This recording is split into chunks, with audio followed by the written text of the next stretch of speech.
Relax. If you are... Napanood nyo ba ito mga Lodi? Grabe naman ang Omega dito, 5-man ban sa hero ni King Kong. Ito na ba ang sagot para papagsakin ng Onyx PH? Malalaman natin yan.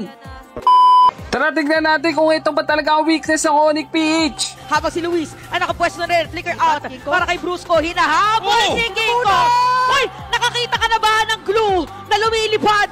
Ayun si King Kong, napatay, pero si Luis napatay din. Nakita nila ni King Kong, pero nalapit na ginamit ang terms of blades. Mapatay isang player, si Brusco nakuha nila.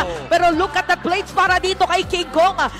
Kung titignan mo naman kasi, lugi talaga ang link sa Joy. Capitalizing din sa mga spaces na nakakreate ni Andorio, nakakapag-farm. Pero kay Kelra, eto na ang pangungot.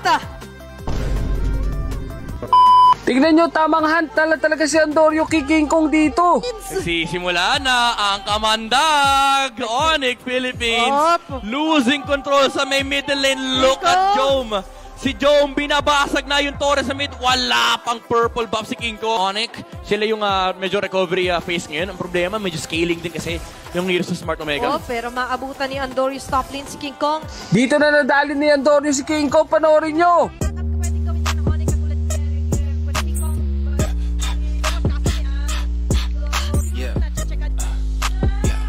Naku po, sinayawan bigla! Nakasalubog dito si Sigma King Kong. Damn.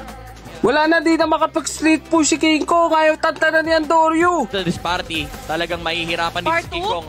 Kasi may pinch boys. Pero hirap siyang hirap siyang mag-match ng side lane. Pwedeng instant to Okay, malalaglag pa. Ayun na na-immobilize. So, kita natin na talagang pinag-aralan nga dito ng Omega yung pattern ni King Kong. Meanwhile, pagkatapos ng lahat na nangyari, syempre Onyx PH, hindi basta-basta papatalo yan. Bottom lane, si King Kong, may flicker in para sa kanila, pero asik naman para kay Super Prince. Habang si Carlos wala na buhay. It's gonna be a shutdown. So, lumalaban ngayon mga players na Onyx.